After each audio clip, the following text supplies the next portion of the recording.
ओम नमः सिद्धेभ्य। ओम नमः सिद्धेभ्य। ओम नमः सिद्धेभ्य। नमो जनाणम। सभी को सादर श्रद्धात्म वंदन।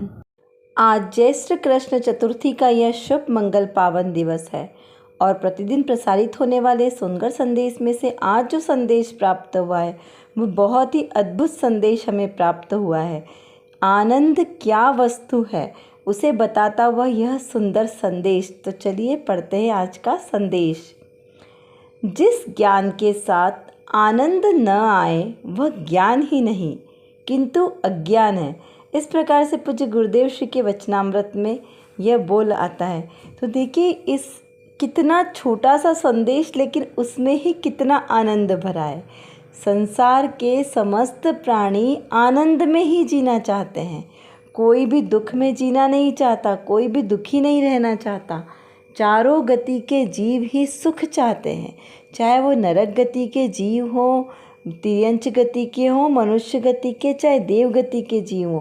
सभी जीव सुख और आनंद में जीना चाहते हैं, लेकिन किसी को यह नहीं पता है कि वह आनंद कहाँ है। और जिस जीव को पता है कि आनंद कहाँ है उसे ही ज्ञानी कहा है। जिस जीव को आनंद का मतलब नहीं पता वो जीव उसे क्या कहा? अज्ञानी कहा।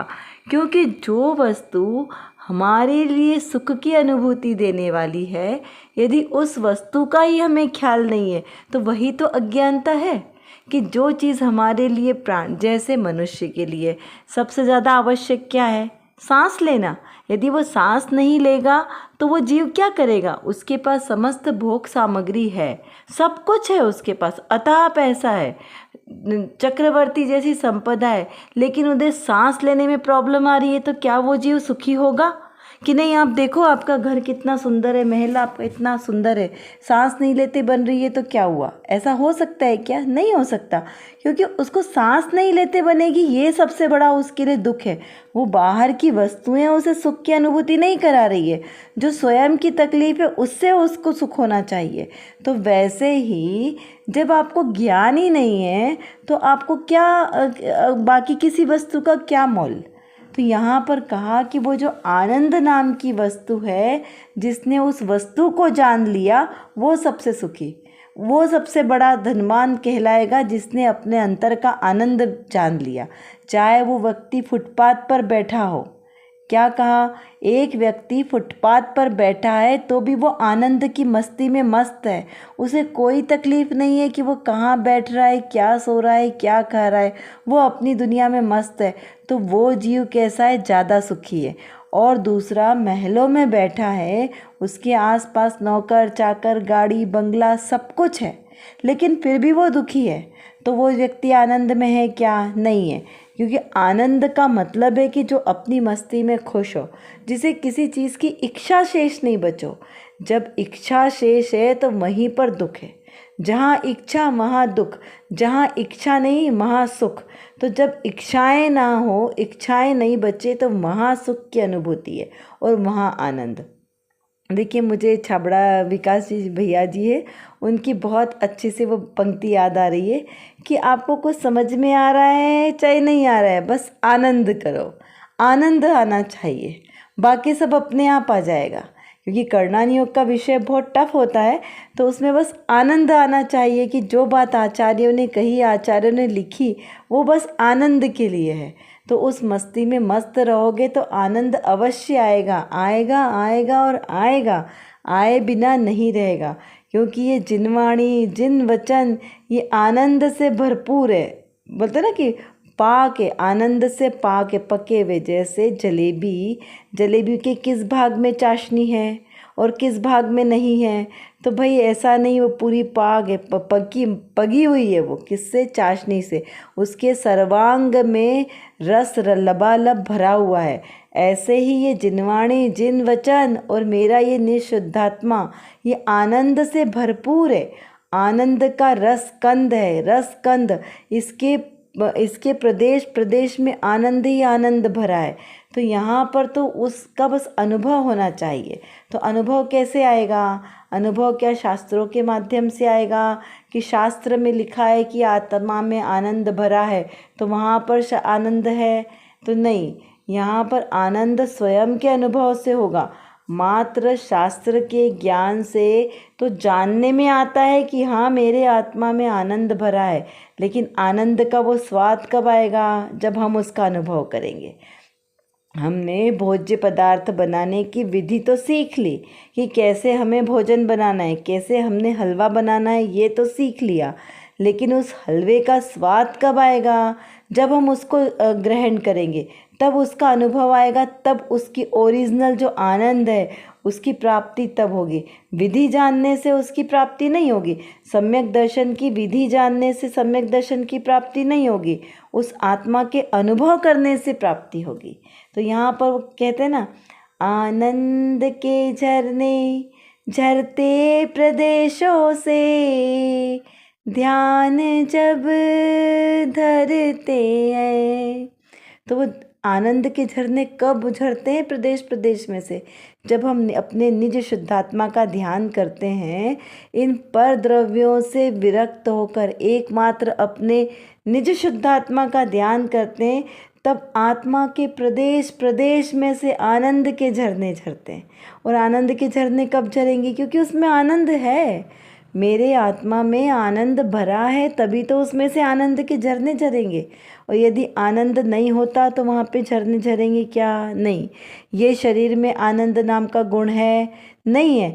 तो आप इस शरीर को कहीं पर भी ले जाओ, इसमें से आनंद नहीं मिलेगा, क्योंकि उसमें आनंद नाम का गुण नहीं है। आनंद नाम का, सुख नाम का, ज्ञान नाम का ये गुण किस में है? मेरे निशुद्धात्मा में। तो मेरे इस शुद्धात्मा में ऐसे कितने गुण हैं? तो ऐसे अनंत गुण हैं, क्योंकि मेरा शुद्धात्मा कौन है? जीव द्रव्य। और जीव द्रव्य के आश्रय से अनंत गुण है। अब उन अनंत गुणों की अनंती पर्याय, एक एक गुण की अनंत अनंत पर्याय, तो सोचो कितना आनंद आनंद आनंद होगा। तो ऐसे मेरे आत्मा में आनंद भरा है। हमें इस बात का अनुभव करना है कि जिस ज्ञान के साथ हमें ये पता चले कि मेरे आत्मा में ज्ञान भरा है, मेरे आत्मा में आनंद भरा है, तो बस वही ज्ञान है, वही जीवन का सार है। जैसे मीरा जी के भजन में आता है ना, पायो जी मैंने ज्ञान रतन धन पायो, पायो जी मैंने ज्ञान रतन धन पायो, पायो जी मैंने आनंद अमृत पायो। देखो जब मैंने अचरज भयो भारी, आज मैंने आत्म दर्श है जान्यो, पायो जी मैंने ज्ञान रतन धन पायो, पायो जी मैंने आनंद अमृत पायो। तो हमने क्या पाया? हमने अपने निशुद्धात्मा में आनंद का अमृत पाया। यही तो हमें प्राप्त करना है, और यही हमारा सार में सार पदार्थ है। अगर हमने आत्मा में आनंद नहीं पाया तो संसार में कुछ नहीं देखा। इस आत्मा में सम्यक दर्शन, सम्यक ज्ञान, सम्यक चारित्र रूपी आनंद भरा है। बस उसका अनुभव करना है, और बस उसकी अनुभूति में लीनता, बस वही मेरा निशुद्धात्मा का अवलंबन है, और उसी से मेरा इस भाव में कल्याण होगा। तो ऐसे आज के इस संदेश का सार निकलता है, बस इसी में रम जाओ, जम जाओ और लीन हो जाओ। बस इसके अलावा और कुछ नहीं करना शेष है। चलिए आज की रत्नकणिका में देखते हैं कि कौन सी विशेष बात है। यहाँ पर पहले तो लिखा है कि जीव तत्व, आनंद का गुण किस में है? इस जीव तत्व में। तो ये जीव तत्व क्या है? सामान्य, अभेद, नित्य, एक रूप रहने वाला वह जीव तत्व है। मैं ऐसा जीव तत्व हूँ, ऐसा यहाँ पे दृढ़ श्रद्धान करना है। क्या श्रद्धान करना है? कि मैं ऐसा जीव तत्व हूँ। जिनवाणी से भली भांति जानना। क्या जानना? कि हाँ मैं ही हूँ ऐसा जीव तत्व जिसके अंदर ज्ञान, आनंद और अभेद, नित्य, एक रूप रहने वाला वो मैं जीव तत्व हूँ। फिर ऐसा जानने के पश्चात क्या करना? तो जानने के पश्चात महिमा भासने के से विचार से सहज ये हमारे अंदर आनंद की धारा चलेगी। कब चलेगी? जब ऐसा हमने जाना, ऐसी महिमा जानी अपने आत्म स्वभाव की, उसकी प्रतीति हुई, तब ऐसी विचारधारा हमारी चिंतन सहज ही चलेगा, करना नहीं पड़ेगा, सहज परिणमन चलेगा। जब विचार पूर्वक मैं ऐसा ही मैं हूँ ऐसा निर्णय होता है, तब परिणति भी कैसी हो जाएगी? उसी रूप से परिणमित होंगे। तो कैसे? निश्चिंत, क्योंकि अब ऐसा ही मैं हूँ ना जीव तत्व, कैसा? नित्य अभेद, एक रूप रहने वाला हूँ मैं। तो ऐसा निश्चिंत हो जाता है जीव कि अब हमें किसी अब भय नहीं है ना, अब हमारे कोई भय नहीं है। अब चाहे मरण हो, जन्म हो, कोई भय नहीं। अब तो हम कैसे हो गए? निर्भय हो गए, अजर अमर भय हम। अब हमें कोई डर नहीं। तो जब डर नहीं, सप्त प्रकार के भय हमारे दूर हो गए, तो कैसा हुआ? आत्म स्वभाव में निशंकता प्रकट हुई। वो निशंकता प्रकट हुई, निर्भर हो गए। अब कोई विकल्प ही नहीं है, निराकुल हो गए, क्योंकि अब कोई आकुलता ही नहीं है कि कुछ प्राप्त करना है, क्योंकि मैं तो बना बनाया भगवान हूँ ना, बिल्कुल निराकुल हूँ मैं। तो अब कुछ आकुलता शेष नहीं, निराकुलता। जब निराकुलता स्वभाव आ गई तो वही तो आनंद है। निराकुलता सो सुखी, और वही आनंद है। इस प्रकार से अनुभूति में आने लगेगा जब हम उसका ऐसा एकाग्रता से चिंतन करेंगे। अभी यहाँ पर श्रोता ने एक प्रश्न किया है कि शास्त्र द्वारा आत्मा को जाना और बाद में परिणाम आत्मा में मग्न हुए, इन दोनों में आत्मा के जानने में क्या अंतर है? प्रश्न क्या है? ध्यान से प्रश्न को समझना है कि पहले तो हमने शास्त्र के द्वारा जाना कि आत्मा कैसा है, और बाद में उस रूप से उस आत्मा में मग्न हुए। तो अब इन दोनों बातों में क्या अंतर है? दोनों को जाना, तो इसमें अंतर क्या रहा? तो वहाँ पे उत्तर स्वरूप बताया कि अनंत गुना अंतर है। क्या कहा? अनंत गुना अंतर है। शास्त्र से जानपना किया, यह तो साधारण धारणा रूप से जानपना है, और आत्मा में मग्न होकर अनुभव में आत्मा को प्रत्यक्ष वेदन से जानता है। अतः दोनों में भारी अंतर है। देखिए अभी क्या बात आया था ना संदेश में, क्या बात आई कि एक शास्त्र से जानना और दूसरा अनुभव करना।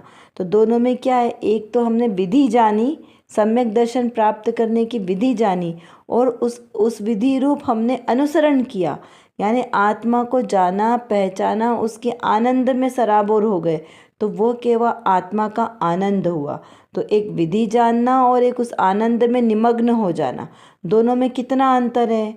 बस एक ने हलवे का विधि जानी तो क्या उसको तृप्ति हुई हलवा खाने की? नहीं, मात्र विधि जानी, चलो उस विधि से उसने हलवा बना भी लिया, तो भी क्या उसे तृप्ति हुई? नहीं। तृप्ति कब होगी? जब वो उस हलवे का ग्रहण करेगा, तब उसको उसकी अनुभूति होगी, उसकी मिठास की, उसके स्वाद की, और तब उसको आनंद की अनुभूति होगी। बिल्कुल वैसे ही एक शास्त्र के द्वारा आत्मा का स्वरूप जाना कि मैं कैसा हूँ, नित्य हूँ, अखंड हूँ, अभेद हूँ, निश्चल हूँ, निशंक हूँ, निष्कंप हूँ, और कैसा हूँ मैं? टंकोत्कीर्ण हूँ। तो मैं ऐसा ज्ञायक स्वभावी आत्मा हूँ, उन सब में ज्ञायक स्वभावी हूँ। तो ये सब जानने मात्र से जानना नहीं हुआ। जान लिया, उसकी हमने परीक्षा कर ली, लेकिन उसका हमें लाभ कब होगा? जब वो हमारे अनुभूति में आया। जैसे हमने जाना कि मैं ज्ञायक हूँ, ज्ञायक हूँ कहते रहने से क्या मैं ज्ञायक हूँ हो जाएगा? नहीं। ज्ञायक हूँ कब अनुभव में आएगा? जब आप अपने आप को ज्ञायक स्वभावी अनुभव करोगे। पर द्रव्य के प्रति आप उसको कर्ता धर्ता नहीं मानोगे, मात्र ज्ञाता दृष्टा अनुभव करोगे, तब उस आनंद की अनुभूति होगी। मात्र बोल लेने से, जान लेने से अनुभव में नहीं आने वाला। तो फिर अनुभव में कैसे आएगा? तो प्रत्येक समय प्रति समय ऐसा भेद ज्ञान करते रहे। स्व और पर का भेद ज्ञान आपका चलता रहना चाहिए कि मैं कौन हूँ, मैं आत्मा हूँ। आत्मा को हम भूल नहीं सकते कि मैं आत्मा हूँ। हमारी दृष्टि में बार बार रटन नहीं लगाना है कि मैं आत्मा हूँ, मैं आत्मा हूँ, मैं आत्मा हूँ, मैं ज्ञायक हूँ, मैं ज्ञायक हूँ। रटन लगाने से आत्मा नहीं मिलेगा, कभी नहीं मिलेगा। जो रटन लगाएगा वो रट्टू तोता की तरह क्या होगा, वो शिकारी के जाल में फंसता जाएगा और फिर भी वो यही चिल्लाता जाएगा। तो ऐसे ही संसार परिभ्रमण में हम घूमते रहेंगे और फिर भी यही बोलते रहेंगे कि मैं ज्ञायक हूँ, मैं ज्ञायक हूँ। तो बोलते बोलते भी परिभ्रमण चलता रहेगा। तो यहाँ करना क्या है, अनुभव में लाना है कि मैं मात्र ज्ञाता दृष्टा हूँ। पर द्रव्य मेरा कुछ भी करने वाला नहीं है, ना अच्छा कर सकता है ना बुरा कर सकता है। पर द्रव्य मात्र ज्ञान का गेय है। ना मैं किसी को समझा सकता हूँ, ना मैं किसी के द्वारा समझाया जा सकता हूँ। तो मैं कैसा हूँ, मैं तो खुद ही समझ का पिटारा हूँ, समझ का पिंड। मेरी ही आत्मा में ज्ञान भरा है। तो मेरी ज्ञात आत्मा की ओर दृष्टि करने से ज्ञान सहज प्रकट होता है। ज्ञान तो ऑलरेडी आत्मा में है ही ना, लेकिन उसको लक्ष्य करेंगे आत्मा के श्रद्धांत के साथ तो वो ज्ञान हमारा कार्यकारी होगा, अन्यथा वो ज्ञान हमारा किसी कार्यकारी नहीं होगा। तिजोरी में बहुत सारा धन रखा है तो किसी काम का है क्या तिजोरी में? नहीं। वो कब काम आएगा, जब हम उसका उपयोग करेंगे तब वो काम आएगा, है ना। अगर हमने तिजोरी में रखे धन का उपयोग नहीं किया तो वो क्या हो जाएगी, जड़ लक्ष्मी है ना। लक्ष्मी तो चंचल है, हमने उपयोग नहीं किया तो वो कहीं और चली जाएगी। तो ऐसे ही जो मेरा ज्ञान धन है उसका अनुभव नहीं करेंगे तो वो क्या होगा, व्यर्थ में चला जाएगा। तो इसलिए यहाँ पर यह बताया कि दोनों में अनंत गुना अंतर है, विधि जानने में और उस विधि रूप लीनता करने में। इसीलिए शास्त्र से मात्र जानपना होगा, और जानपना हुआ तो उससे मात्र जानपना होने से सिर्फ हमारा ज्ञान बढ़ा, क्षयोपशम ज्ञान बढ़ा, इससे ज़्यादा कुछ नहीं हुआ। द्वादशांग का पाठी होकर भी जीव कहाँ पहुँचता है, 9वें ग्रहवेग तक पहुंचने के बाद भी वो संसार में परिभ्रमण करता है। क्यों? क्योंकि मात्र उसको शास्त्र का ज्ञान है। मात्र शास्त्र ज्ञान होना कार्यकारी नहीं है। तो मात्र शास्त्र का ज्ञान होना, द्रव्य लिंगपना धारण करके 9 ग्रहवेग तक जाके भी जीव परिभ्रमण कर सकता है। और दूसरा, द्वादशांग का ज्ञान भी नहीं है, मात्र तिल तुष मात्र भिन्नम, सिर्फ इतना जान लिया कि मैं आत्मा और इस शरीर से भिन्न, सिर्फ इतना जान लिया तो कार्य हो गया ना पूर्ण सिद्ध। द्वादशांग सहज ही याद आ गया, सहज ही स्मरण में आ गया। जो अभी तक नमोकार मंत्र याद नहीं हो रहा था, अब वो मात्र तिल तुष मात्र भिन्नम, मेरी आत्मा इस शरीर आदि पर द्रव्यों से भिन्न है, इतना भेद ज्ञान करने मात्र से समस्त द्वादशांग याद आ गया। है ना कितना अद्भुत कार्यकारी ये मेरा आत्मा का ज्ञान की अनुभूति होना। क्योंकि अनुभूति में आया ना कि मेरा आत्मा कैसे शरीरादिक परद्रव्यों से भिन्न है। तो जो परद्रव्यों से भिन्न है, त्रिकाली भिन्न है, उसे भिन्न सिर्फ अनुभव ही तो करना है। तो इसमें बड़ा काम क्या है, कितना छोटा काम है, बस करने की ललक होनी चाहिए, लगन। उस आत्मानुभूति को प्राप्त करने की ललक होगी तो सहज ही हमें अपना आत्मद्रव्य प्राप्त होगा। क्योंकि वो प्राप्त ही है ना, तो प्राप्त की ही तो प्राप्ति करनी है, कोई अलग से नहीं लाना है कि अलग से कुछ लाना है। जो प्राप्त है वस्तु, मेरी वस्तु है, उसी की प्राप्ति करनी है। तो वो मैं बना बनाया, मैं भगवान स्वयं भगवान हूँ, स्वयं ही आनंद का पिंड हूँ। मुझे कहीं और से आनंद लाना नहीं है, किसी और पदार्थ में आनंद नहीं ढूंढना है। क्योंकि बाहर में यदि आनंद ढूंढा तो वहाँ आनंद मिलेगा क्या? नहीं। क्या मिलेगा? आनंदाभास। आनंदाभास होगा, भ्रम होगा। वो मृग मरीचिका की तरह सारे संसार में हम ढूंढते रह जाएंगे सुख को, लेकिन कहीं पर भी सुख नहीं मिलेगा। उस सुख की तलाश में मात्र दुख ही मिलेगा। क्योंकि जिस जिस जीव ने संसार में सुख की तलाश की उसको मात्र दुख ही मिला है, कभी उसको सुख की प्राप्ति नहीं हो सकती, क्योंकि वहाँ पर सुख है ही नहीं। मृग मरीचिका में मात्र भ्रम है, वहाँ पर जल नहीं है, उससे प्यास नहीं बुझने वाली। यदि प्यास बुझानी है तो कुएं के पास, जलाशय के पास जाना पड़ेगा, और वो जलाशय कहाँ है? मेरे ही अंदर, मैं स्वयं ही जलाशय। तो मुझे जब प्यास लगी आत्मानुभूति की, जब मुझे सुख की प्यास लगी है, तो आना कहाँ है? अपने ही आत्मा में। अपने ही आत्मा में सुख, शांति, वीर्य, समस्त अनंत गुण भरे पड़े हैं, है ना, उस अनंत गुण का खजाना मैं स्वयं आत्मा हूँ, इसके अलावा और कहीं पर भी सुख नहीं है, ऐसी हमें अनुभूति करनी है। तब इसे अनुभूति कैसे करें? हम तो बहुत बार ऐसे विचार करते हैं कि हम ऐसे एकाग्र में बैठकर चिंतन करें, तो क्या होता है, आंखें बंद करते हैं तो क्या दिखाई देता है हमें? अंधेरा अंधेरा अंधेरा, आत्मा तो दिखाई देता ही नहीं है। फिर कुछ लोग क्या कहते हैं कि आंखें बंद करो, आत्मा दिखाई देगा, एक सफ़ेद प्रकाश का पुंज दिखाई देगा। तो क्या यह आत्मा है? नहीं, ये तो क्या है, पुद्गल की पर्याय है। चाहे वो अंधकार हो चाहे प्रकाश हो, ये तो सब पुद्गल गुण की पर्याय है। तो आत्मा तो कैसा है? अरूपी है। आत्मा में कोई रस रूप गंध वर्ण नहीं है, वो तो पुद्गल का गुण है। आत्मा अरूपी है, अस्पर्शी है, अखंड है। तो यहाँ पर अनुभूति में वो अस्पर्शी और अरूपी तत्व, वो मैं जीव तत्व हूँ, वो अनुभव में आना चाहिए। अनुभूति का विषय है ये देखने का जानने का विषय नहीं है, मात्र अनुभूति का विषय कि अनुभव में मैं कैसा हूँ, पर से भिन्न एकमात्र एकत्व स्वरूपी मैं आत्मा हूँ। ऐसा आत्मा अनुभव में आना चाहिए और आनंद आना चाहिए। जिनवाणी का जो भी हम पढ़ते हैं, जितना पढ़ते हैं समझते हैं, जिनेंद्र भगवान के दर्शन करने जाते हैं, तो उस समय हमें जिनेंद्र प्रतिमा को देख के आनंद की अनुभूति होनी चाहिए। और जब आनंद की अनुभूति होगी ना कि हाँ यही मैं हूँ, ऐसा ही प्रभुवर मैं भी हूँ और यही सुख स्वरूपी आत्मा में हूँ, तो जब आपको भगवान की प्रतिमा को देखकर आनंद की अनुभूति होने लगे तो समझ लेना कि यह आपकी दिशा सही चल रही है। तो देखिए अब हमें विचार क्या करना है, उस आनंद को ढूंढना है कि वो आनंद यानी क्या, आनंद कहाँ आता है। जिनवाणी सुनने में क्या आपको आनंद आता है? हमें स्वयं की परीक्षा करनी है, किसी दूसरे की परीक्षा नहीं करनी है।